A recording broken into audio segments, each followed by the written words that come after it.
di kitab Nuridul Alam karangannya Syekh Nawawi Banten. Itu Sayyidina Ali itu ya, andekan orang biasa mungkin ya agak-agak hasut, tapi ini wali nggak boleh kamu katakan hasut.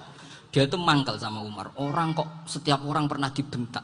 Apa dia berani bentak Munkar Nakir? Penasaran dia. Bagaimana kerengnya Umar itu berlanjut enggak gitu kira-kira. Akhirnya minta, ya Allah saya minta kasyaf.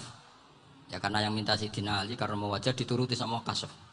Dilihat Sayyidina Umar pas meninggal itu. Jadi hasud itu ya kadang penting asal baik.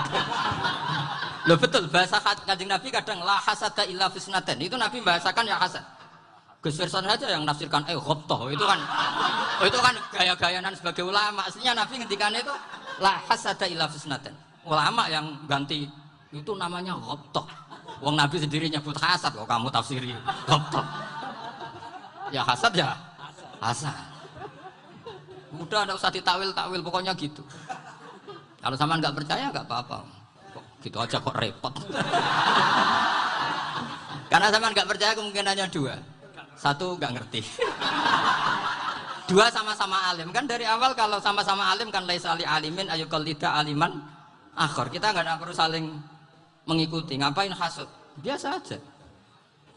Akhirnya Sayyidina Ali kasih. Pas Umar bangun, setelah mati kan bangun, setelah meninggal bangun. Munkar Nakir datang dengan perangai yang sangat garang. Itu digambarkan Sayyidina Ali, matanya itu kal kidril ghali. Kayak apa? Kendil yang menganga. Wah seru. Sayyidina Ali senang, paling takut ini Umar. Senangnya bukan main, wah ini mesti takut Umar. Biasa. Ternyata enggak, Umar malah bangkit. Woi Munkar Nakir ya. Kamu tahu menghadapi siapa?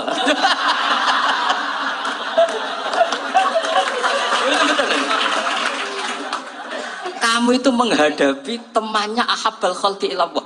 Yang diandalkan temannya bukan dia. Kamu tahu yang kamu hadapi, saya ini teman kekasihnya Allah. Jadi boleh kamu mengandalkan Mbak Virjon. Tapi nanti resikonya Munkar Nakir ditanya, itu Virjon siapa? Wah itu masalah kan. Makanya syaratnya wali itu harus ma'rufun fis sama. Di langit sudah populer. Makanya dulu ada orang yang saking seninya Abdul Qadir ditanya apa saja jamnya Abdul Qadir Al-Jilani itu aman karena beliau populer. Makanya program kita harus populer dulu di langit. Oh, itu nanti kalau dicatat oleh santri-santri nggak apa-apa. Kalau nggak populer nanti dicatat itu siapa? Masalah ini. Umar itu yang dibanggakan itu, kamu tahu saya siapa? Ya tidak tahu. Saya ini temannya kekasihnya Allah. Temannya Muhammad. Iya Muhammad Rasulullah. Wah mikir waduh. Repot. Loh, di dunia aja gitu kan temannya presiden, temannya panglima, apalagi ini temannya Sayyidul Awalin wal Akhirin. Di dunia aja bilang temannya presiden, menteri orang sudah takut, apalagi ini temannya Sayyidul Awalin. Hanya Munkar Nakir terus konfirmasi sama Allah, gimana ya Allah ini ngadepi. Sebetulnya yang diadalkan itu temannya, bukan dia. Wah, akhirnya sama Allah dibilang, ya bu, ya sama seorang seperti itu bu yang sopan. Terus semenjak itu Munkar Nakir itu nggak selalu berpenampilan seperti itu sangat. Jadi semoga itu konsisten sampai nanti. Jadi kamu kalau ingin nggak takut Munkar Nakir jadi wali. Karena syaratnya tadi hanya wali sing la khaufun alaihim wa la hum yahzanun lahumul busyra fil hayatid dunya fil akhirah. Jadi orang itu kalau ngaji itu harus khatam. Jangan semuanya kena pertanyaan. Nanti kalau semuanya kena pertanyaan nanti repot. Kalau Nabi Muhammad ditanya waman Nabi juga. Nabimu siapa? Lo kan terus jadi aneh. Jadi makanya ngendikane Sayyid Muhammad semua ulama lah. Enggak ada am kecuali ditaksis. Kecuali sifatnya Allah. Misalnya bikulli syai'in alim ya benar-benar bikulli syai'in. Tapi kalau am semuanya pasti ada taksis. Meskipun dalam muhawarah muhadasah biasa. Misalnya contoh gampang istri kamu baru seneng kamu, mas nak pengen popo itu lapor aku gak popo mas, mesti aku seneng nggak sama lapor, iku dia aku pengen wayo, langsung jadi apa wae, mesti apa wae maksudnya kecuali itu, gitu. Padahal kalau ngomong mas sampean ingin apa saja tak dukung, sampean bilang, pengen iku wayo, kira-kira disetujui apa enggak? Sama seperti kita kalau punya teman akrab, wes nang omahku gak apa-apa, anggap ya omahmu dewi. Terus mlebu-mlebu kamar. Jadi tidak ada am kecuali di taksis. Artinya kalau ada cerita bahwa orang mati pasti ngalami ditanya mungkar nangkir, itu pasti ada am yang di taksis. Itu pasti tidak dialami para anbiya, para ya, karena ciri utama wali itu la khaufun alaihim walahum yahzanun. Kemudian saya yang mau cerita ya, supaya sampean bisa menghadapi dunia global ini, tak bawa tafsir Munir termasuk tadi. Kenapa orang Islam, Rasulullah SAW itu lebih senang kalau yang menang itu orang Nasrani Romawi, ketimbang yang menang itu orang Faris, dalam hal ini ateis. Karena orang ateis itu lebih ngeri. Sebetulnya beberapa penemuan sains, terutama di ilmu medis, itu orang Amerika, kayak cloning. Tapi orang Amerika itu masih dilarang oleh gereja untuk mengaplikasi. Karena nanti bayi cloning itu dipakai suku cadang. Di Amerika masih ditentang oleh fatwa-fatwa agama, baik Islam maupun Kristen. Tapi di Cina itu dipraktekkan, karena nggak ada halangan agama. Di Cina itu biasa ada kondom diolah lagi jadi alat-alat aksesoris. Di Amerika tidak ada karena masih ada agama, masih ada larangan. Sehingga orang Islam itu lebih takut kalau yang menang itu Persia, karena terus cara berpikir ternyata Tuhan itu tidak ada, langit nggak ada perannya. Jadi ketika yang menang Nasrani masih berpikir itu pertolongan Tuhan, meskipun mungkin cara mengatakan Tuhan beda dengan kita. Tapi ada satu kesamaan bahwa kekuatan samawi itu ada. Jadi disebut ghulibatir rum fi adnal ardi wa hum min ba'di ghalabihim saghibun.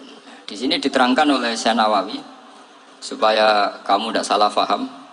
Sebetulnya kamu katakan misalnya wah itu paham liberal, sebenarnya saya tidak tersiksa. Cuma takut yang mengatakan seperti itu cek goblokir atau ngaji gitu. Itu aja masalah saya. Ini saya baca ini karangannya Syekh Nawawi, karena tadi kata Mbak Firjon ngaji itu harus sama orang bersanad. Saya ini kalah sama beliau itu berkali-kali. Secara nasab saya harus manggil Mbah. Secara silsilah ilmu saya juga kalah lagi. Saya sering disewani sama cucu-cucu Syekhona Khalil. Kiai Sidik itu termasuk murid dekat beliau Syekhona Khalil. Kalau itu berarti kan Gus Firjon, Ahmad, terus Mbah Sidik. Mbah Sidik ngaji Syekhona Khalil. Syekhona Khalil itu pernah ngaji langsung sama Sayyid Zaini Tahlan. Berarti beliau dari Sayyid Zaini Tahlan itu baru generasi kelima. Sementara saya itu sudah ke-7 atau ke-6. Saya, Mbah Mun, Mbah Karim misalnya, Mbah Hashim, Mbah Mahfud Termas, Sayyid Abi Bakar Sato yang arangnya Anatul Talibin, baru Sayyid Zaini Tahlan. Berarti saya ke-7, kalah lagi. Tapi untuk jadi wali biasanya cepat saya. Karena syaratnya jadi mbah itu ngalah demi putu. Jadi kalau beliau ngotot, saya dulu Gusti, saya mbahnya. Wah itu mbah yang nggak baik. Pasti jatahnya dikasihkan apa? Cucunya dulu. Makanya Abdul Muthalib itu orang yang dapat wangsit, tapi yang jadi nabi itu cucunya. Jadi dalil saya banyak. Sebenarnya Abdul Muthalib itu sudah sering dapat wangsit. Karena saya bahasakan wahyu, nabi yang protes, enggak nabi kok dapat wahyu. Tapi sebetulnya Abdul Muthalib itu masyhur. Kalimat-kalimatnya menunjukkan bahwa beliau itu sudah dapat wahyu kalau nanti cucunya itu jadi apa? Nabi. Makanya senangnya bukan main Abdul Muthalib sama Rasulullah. Putu seneng, mbah seneng putu. Jadi mungkin, jadi sampean enggak usah protes loh. Yang jadi wali kok cucunya. Betul. Dulu Mbah Hamid Pasuruan itu kalau Mbah Ahmad Siddiq ke sana, Mbah Hamid Pasuruan kalau manggil Mbah Ahmad Siddiq itu paman. Tapi pamannya minta ijazah ke ponaan. Apa ya gara-gara itu memang. Kalau itu masih berlaku, apa? Ngalah tadi. Kayaknya masih, apa? Hawane masih. Karena melihat tren-tren langit masih gitu kayaknya masih. Masih itu. Ya, tapi mbahnya tetap dapat jatah, tenang saja nanti. Tapi memang sebaiknya mbah itu legowo. Rasulullah Muhammad SAW itu terkenal min dzurriyyati Ibrahim. Tapi kata Rasulullah, ana dakwatu Ibrahim wa bisyaratu Isa. Aku nganti ngene iki barokah dongane Nabi siapa? Ibrahim. Jadi dongane Nabi Ibrahim ya tiba teng putu. Jadi banyak bukti bahwa jatuhnya ke putu gitu. Tadi saya di kamar sama beliau berduaan. Nih Mbah sing dadi wali di sini, aku bebas. Cocokan tadi. Nah kenapa saya akhir-akhir ini gulirkan daftar wali? Kenapa? Saya ini resah ya, orang sudah ingin dicintai pejabat, dicintai tetangga, dicintai teman. Tapi kadang-kadang orang lupa lagi dicintai apa. Makanya saya meskipun guyon, tapi ini amdan, bukan sahwan. Supaya orang punya cita-cita lagi jadi wali, ingin dicintai Allah. Kita ini terlalu lama ingin dicintai makhluk, dicintai makhluk. Beliau naik kelas sedikit. Ingin dicintai Allah Subhanahu. Meskipun saya guyon, tapi tadi guyon saya tuh lebih serius ketimbang serius Anda. Karena tak pikir. Saya tuh kalau pergi itu seneng ngebis, bukan karena saya tidak punya mobil, tapi saya sering mau butuh itu supaya agak diganggu. Karena saya tuh harus punya waktu sendiri. Kalau ngebis kan ketemu orang nggak kenal, tapi sekarang ya agak susah, banyak yang kenal. Dan susahnya lagi nggak minta ijazah, minta foto. Repot. Mau dibenci itu umatnya Rasulullah Shallallahu Alaihi Wasallam. Mau disetujui itu sanatnya mana? Kalau ketemu orang alim minta apa? Foto. Itu nggak ada sanatnya. Nggak tahu sih itu madzhab dari mana itu. Ya madzhab milenial yang jelas itu kan. Ini tak baca ya biar dapat. Karena ini kenangan saya sama Mbah Ahmad Siddiq. Saya masih ingat betul beliau ngisi kholnya Mbah Abdullah bin Umar, berarti abahnya Mbah Hamid. Karena mbah saya itu Fatimah binti Khalid bin Umar. Kalau Mbah Hamid itu Hamid bin Abdullah bin Umar. Itu saya masih ingat betul zaman itu Mbah Hamid siap khol di Lasem itu rawuh dan saya derek mbah saya karena masih misanan datang ke Lasem. Itu beliau pas itu ngisi sama Mbah Mun. Mbah Mun masih muda, Ki Ahmad Siddiq sepuh senior. Itu beliau cerita bahwa dulu ketika Indonesia dijajah Jepang itu para kiai mimpi dibacakan ayat khulifatir rum fi adnal ardi wa hum min ba'di walabihim. Terus ada kiai yang tanya, takwilannya gimana? Ya nanti Jepang pulang, bukan karena kita yang mengalahkan, tapi Jepang ada yang mengalahkan sendiri, meskipun tidak kita. Kayak dulu Faris tidak dikalahkan Islam, tapi dikalahkan Romawi, tapi yang senang umat Islam. Wa yawma idzi yafrahul mu'min. Itu luar biasa ulama-ulama kita. Delalah kejadiannya Indonesia seperti itu. Yaitu kita tidak mengalahkan Jepang, tapi Jepang pulang sendiri karena dikalahkan apa? Sekutu. Ya ini saya baca. Ini tidak usah dicek bacanya bener apa enggak. Sudah aman apa? Aman. Karena kalau saya salah itu ya sengaja. Artinya ya sengaja saja. Ya biasa maksud. Saya kemarin ngisi di Pondok Peloso, di Pondok Al Munawir Jogja. Salah itu ada dua. Ada salah memang benar-benar salah. Itu enggak apa-apa, bisa dimakfu. Karena mesti sangke wong goblok salah yang terus itu. Ada salah bawaan ilmu, itu repot tuh dadaninya. Karena misalnya kita yang biasa belajar qiraat sabah wayah sibuhu, mesti diulang lagi wayah sabuhu. Karena qiraatnya Imam Asim itu hasibah yah sabu bi fathis sin. Sementara kita kalau ngaji kitab kulino yahsib. Sehingga kita yang biasa belajar sabah itu kalau baca kitab itu kayak orang bingung. Kadang-kadang yang ngaji juga bingung. Gus Pak mau di bulan film, ya tepat-tepatan. Ada yang mengatakan Gus Pak bingung. Ada yang mengatakan Gus Pak alim alama itu tepat-tepat nasib. Karena memang ya sab'ah memang seperti itu. Misalnya kufuan itu Imam Asim baca kufuan. Tapi beliau punya murid namanya Syu'bah. Itu kalau baca kuf'an. Makanya kita itu ini kan khataman Quran ya. Jadi saya menyinggung sedikit tentang qiraat sab'ah. Tadi beliau juga sudah tak kasih kitab saya Hifdzuna Liyadal Mushaf. Sama tak ajari latihan sab'ah. Memang angel ya. Makanya yang nggak bisa itu wong pinter. Sudah tahu angel ya nggak usah diteruskan kan. Orang menghindari barang angel itu pinter apa goblok? Pinter. Berarti wong goblok pinter. Saya tuh makanya sama orang goblok tuh respect. Jadi orang alim tuh angel apa gampang? Angel. Menghindari barang angel pinter apa goblok? Loh, orang menghindari barang angel pinter apa goblok? Pinter. Berarti wong goblok pinter. Jadi saya sama orang-orang goblok itu respect. Sudah tahu jadi orang alim angel ya barang angel ya harus dihindari. Makanya saya ini insya Allah umatnya Nabi yang termasuk yang terbaik. Amin. Karena mencintai umatnya Nabi termasuk yang goblok. Itu udah gampang itu. Karena tadi sudah tahu ya. Seperti itu loh orang naik panjat pinang. Itu yang naik karena ingin hadiah. Yang nonton sudah tahu, wah licin kok dinaikin mau keplot. Tapi orang sepakat yang nonton juga pinter karena sudah tahu ribet kok. Tuku neng pasar rak kena lha opo meneh. Sama sampean juga gitu. Ngalim tafsir angel, ngalim fikih angel. Tak karek ngaji ngerekam kan gampang. Itu pintar apa goblok? Pintar. Iya. Makanya kula niku mbok buruhno ngono tok. Saya tadi dinasihati Mbak Virjon, moga-moga hati saya selamat. Saya itu meskipun kata orang banyak, muhibbin saya banyak, tapi saya insya Allah tidak riya. Saya itu pakai kitab namanya Tasbidul Fuad, itu karangannya Said Abdul Al-Haddad. Ketika beliau punya muhibbin banyak ditanya, bagaimana ya Habib Anda menjaga hati Anda? Jamnya Said Abdul Al-Haddad itu unik. Innama azzamu Allah. Mereka itu sebenarnya menghormati Allah. Cuma butuh sarana, dan itu saya. Jadi saya tahu sampean semua itu mencintai Quran, mencintai sunnah Rasul, mencintai hadis-hadis Rasul. Cuma sampean kan karena gak paham, terus manfaatkan saya. Jadi sebenarnya saya ini korban. Korban. Jadi saya mau riak gimana? Korban kok mau. Bangganya di mana tuh? Coba sampean misalnya ngaji tafsir, belajar sendiri kan susah. Terkibnya susah, maknanya susah. Bahkan beli kitabnya kadang nggak kuat. Loh, untuk jadi alim tafsir itu kan harus beli kitab. Loh, saya sering belajar kitab itu jutaan. Tafsir Tobari, saya pernah beli kitab Fakhrur Razi itu berapa coba? 27 jilid. Karangannya Fakhrur, belum karangannya ulama modern, Imam Sa'rawi. Itu berapa jilid? Itu jutaan. Saya kemarin juga dihadiahi kitab Pak Quraish Shihab namanya Faidul Bari fi Syarhil Bukhari. Pak Quraish Shihab yang terkenal. Dia sering diskusi sama saya. Saya ngasih hadiah beliau ngasih hadiah saya. Oh itu harganya tidak kuat. Tidak kuat kadang di Indonesia nggak ada coba.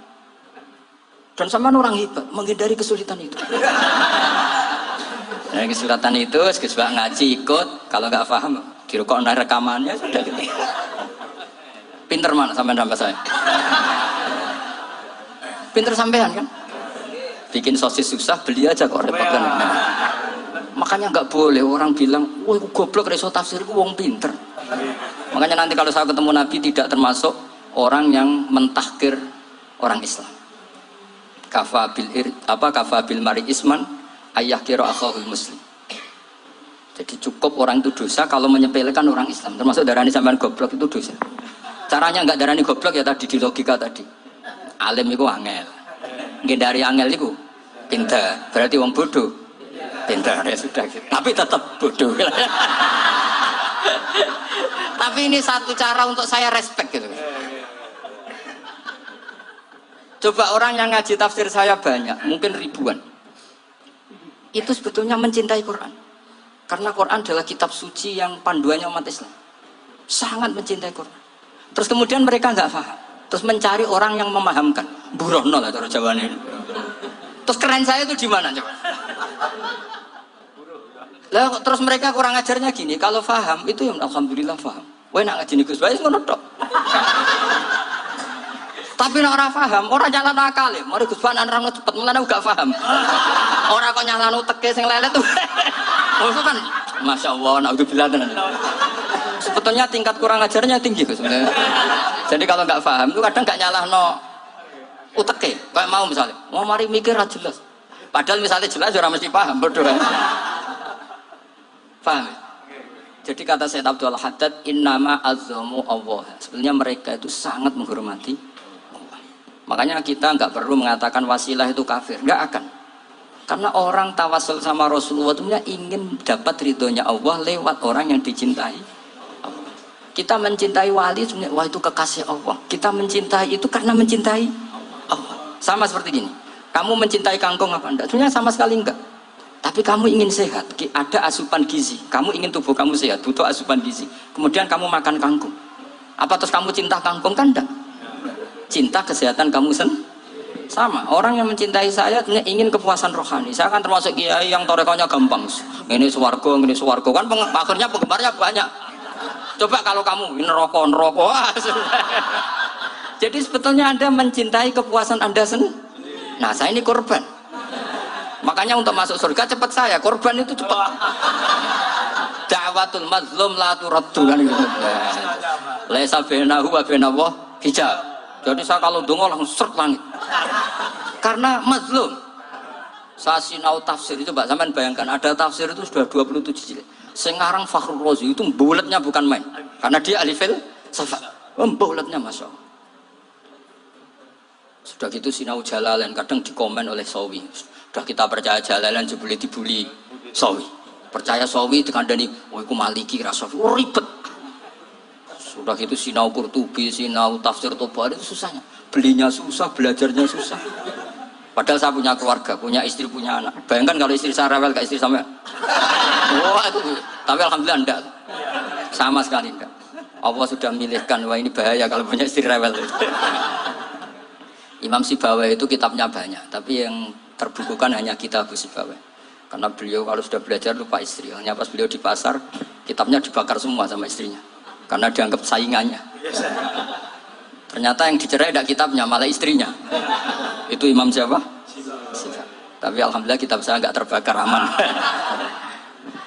Saya teruskan ya. Jadi untuk menjaga ria dilatih innama azzamu Allah. Sebenarnya mereka itu menghormati, sehingga wasail-wasail itu sebenarnya nggak pernah jadi subjek pelaku utama, tetap Allah.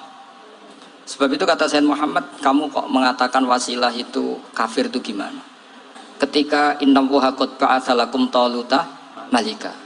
Talut itu ya manusia. PD-nya itu apa? Inna ayata mulkihi ayyatiyakumut tabut fihi sakinatum min rabbikum wa baqiyatum mimma taraka alu Musa wa alu Haruna tahmiluhul malaika. Jadi beliau PD itu kalau bawa sunduk semacam peti sakti, sing di situ ada baqiyatum mimma taraka alu Musa wa alu Haruna tahmiluhul malaika. Ya kayak semacam jimat. Tapi saya bukan mensyariatkan jimat enggak, karena nanti banyak penjual yang pembohong juga gitu loh. Cuma cerita, kamu tidak usah mengatakan kafir. Dulu Talut PD-nya kalau bawa sunduk semacam peti kesaktian yang di situ ada baqiyatum mimma taraka alu Musa wa alu Haruna tahmiluhul malaika. Sehingga Khalid bin Walid meskipun beliau sahabat dan menyaksikan wajah Rasulullah SAW, itu bawa sya'aratun min sya'aratihi Rasulullah SAW, bawa rambutnya Nabi. Perang kemana-mana itu diletakkan di pecinya. Nanti sama tanya lagi, masa pakai peci Khalid bin Walid itu? Wah panjang, sampai itu repot. Sampai tak warai ngaji usul fikih. Usul fikih itu kalau ngaji itu ada istilah tangkihul manat. Ini mesti ini wilayah yang kita bisa berdebat sama Mbak Firjon. Dulu itu musuh saya karena saya makili Anwar, beliau makili pelosok. Tapi tahu-tahu kalah tua terus saya mengundurkan diri.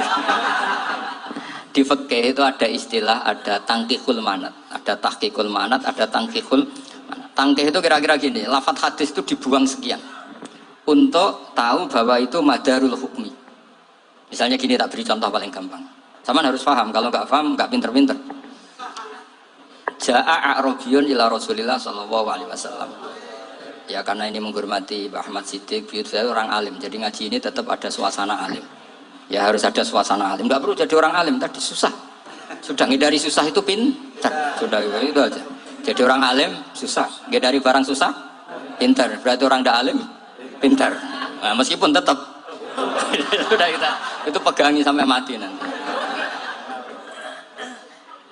Loh, jadi orang alim itu repot.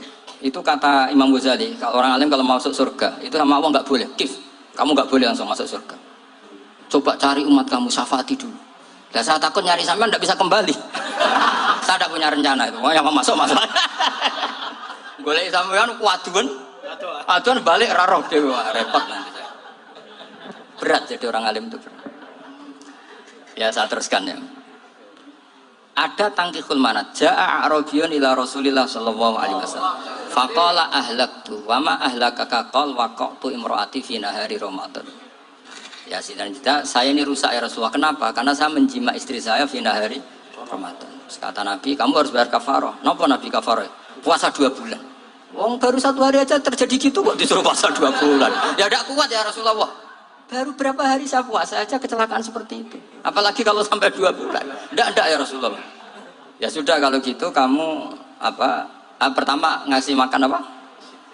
Idku raqabah kan, pertama merdekakan budak. Tapi kan sekarang nggak ada budak makanya. Terus sekarang langsung puasa. Wah ini nggak bisa semua.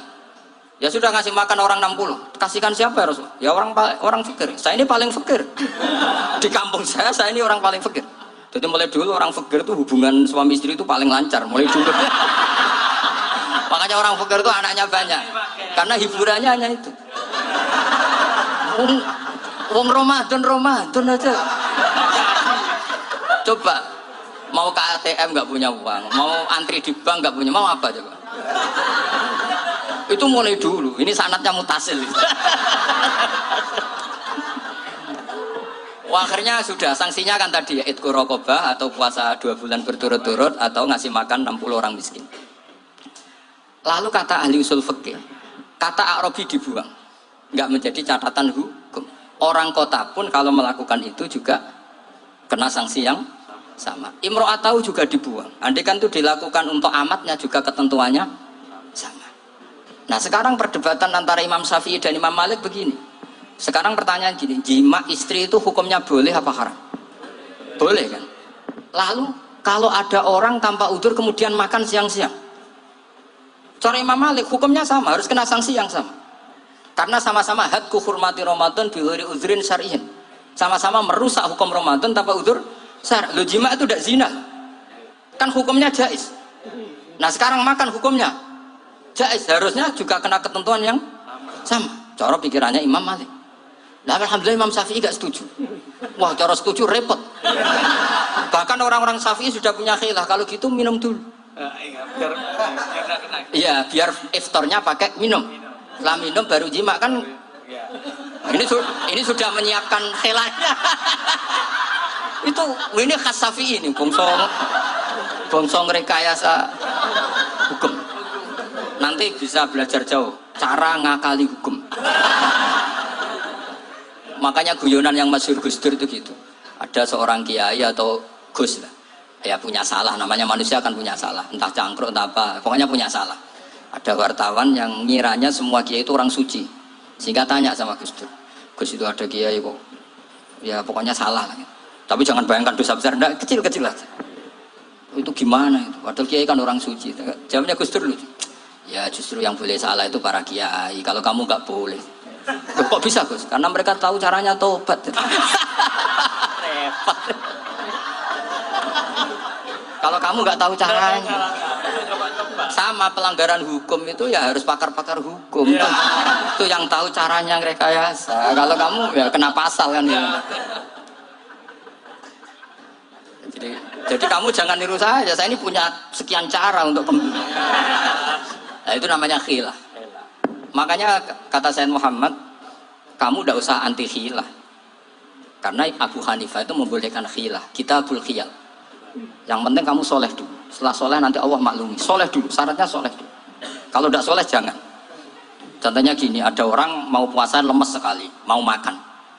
Gampang. Kalau langsung makan kan kayak hadku hormati Ramadan bighairi udzrin syar'iyyin. Aku langsung mau rejim beras wan Mbah Firjo. Sudah status saya apa? Musafir. Nah, sudah berangkat aja sampai Tuban makan. Nanti kalau nggak jadi ya nggak apa-apa sudah.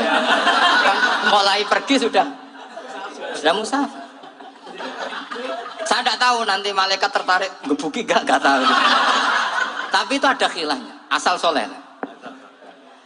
Karena kata Sayyid Muhammad dan semua kitab mengatakan itu. Kalau zaman nggak tahu ya kebablasan. Nabi Ayub, nabi yang terkenal Gudiken itu siapa? Ayub ya. Itu yang Israiliyatnya akan seru. Gudiken dikukur bek kreweng itu terlalu lah kalau itu. Untuk kreweng konti ning Arab ora ono kreweng itu sudah masalah itu. Singkat cerita, Nabi Ayub ketika diasingkan kaumnya itu kan nggak punya sumber makanan. Lah orang lelaki itu mulai dulu egois. Istrinya Nabi Ayub itu cantik sekali, udah cantik, rambutnya bagus. Makanya kamu nggak usah tanya kenapa istrinya kayak banyak yang cantik. Ya, warasatul anbiya, nggak boleh mungkin. Kalau nggak cantik ya warasatul anbiya dari segi balak. Istrinya Nabi itu semuanya cantik. Nggak usah tanya sebabnya apa, pokoknya gitu, semuanya cantik. Singkat cerita, beberapa kali istrinya Nabi Ayub itu kerja demi bisa nafkahi Nabi siapa? Suatu saat itu tidak ada pekerjaan yang cukup untuk beli roti. Satu-satunya peluang dapat rezeki itu putrinya raja itu rambutnya berondoli. Terus ada sayembara siapa yang rambutnya bagus mau dibeli. Sampai rambutnya istrinya Nabi Ayub itu dijual. Nabi Ayub tersinggung karena itu mengurangi kecantikan. Jadi lelaki mulai dulu gitu. Udah nggak urun kalau istrinya nggak cantik itu komplain.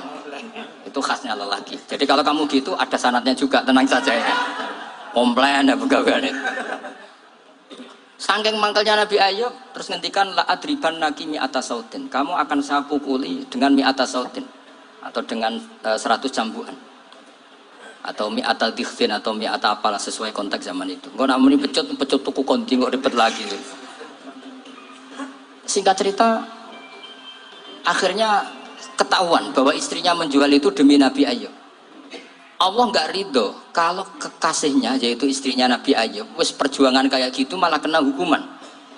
Tapi Allah juga nggak ingin kekasihnya yang bernama Ayub melanggar sumpah.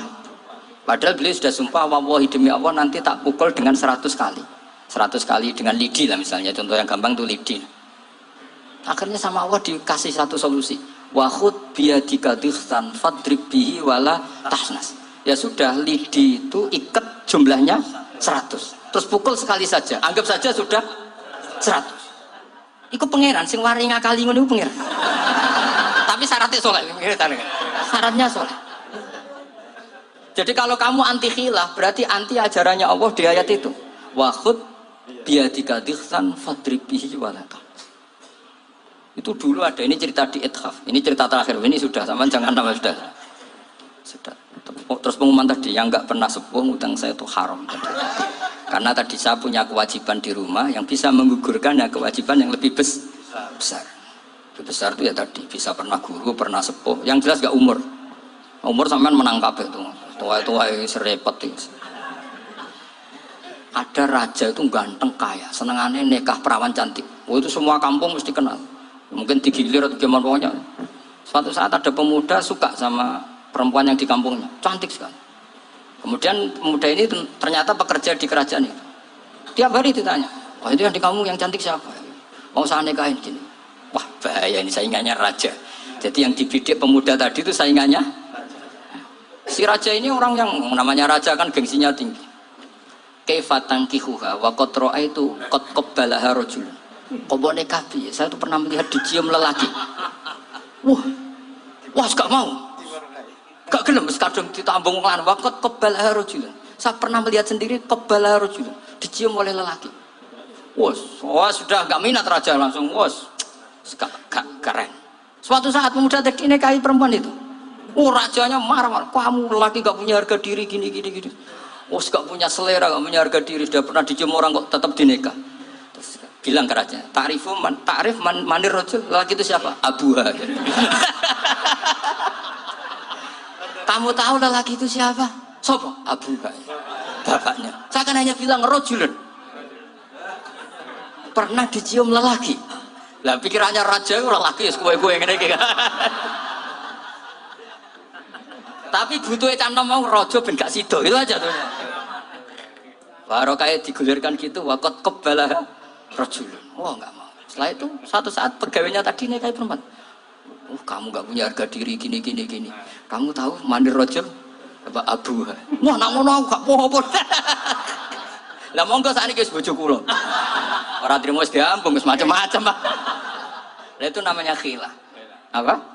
Khilah. Kalau di Balawa disebut tauriyah atau apa. Tapi saya tidak ngajari sampean seperti itu. Sudah pinter sebelum saya ajarin. Bangsa ngakali kan sudah pinter. Ya ini terakhir tak baca Arabnya saja nanti. Bismillahirrahmanirrahim. Biar dapat barokahnya Syekh Nawawi juga barokahnya guru-guru.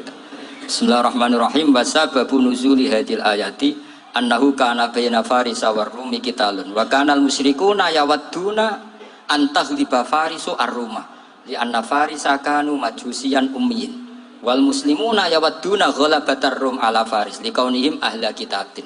Jadi zaman dulu orang Islam lebih senang kalau yang menang itu orang Nasrani. Kalau bandingannya ateis. Karena bagaimanapun percaya kekuatan langit. Sementara orang ateis sama sekali tidak percaya kekuatan. Apapun bedanya kita dengan Nasrani itu ada kesamaan, yaitu percaya adanya kekuatan langit. Sehingga ketika orang Romawi kalah itu orang Islam ikut susah. Paham ya? Makanya ini tak baca biar sampean enggak macam-macam pikirannya. Fa'fa Kisra saat terusnya ya pokoknya seperti itu. Akhirnya Rasulullah SAW berdoa lebih senang yang menang itu Rom karena ahli kitab. Artinya apa? Kemenangan ahli kitab adalah kemenangan makhluk atau hamba Allah yang mentautkan kekuatan kita di bumi dengan kekuatan langit. Makanya saya berharap Selain kita ikhtiar medis, kita harus memperbanyak istighfar. Bagaimanapun semua itu dari Allah Subhanahu wa taala. Kita menghormati negara dengan ikhtiarnya, tapi saya mohon sekali kita juga istighfar, karena semua itu juga ditentukan oleh Allah, oleh langit. Ya, saya kira demikian. Assalamualaikum warahmatullahi wabarakatuh.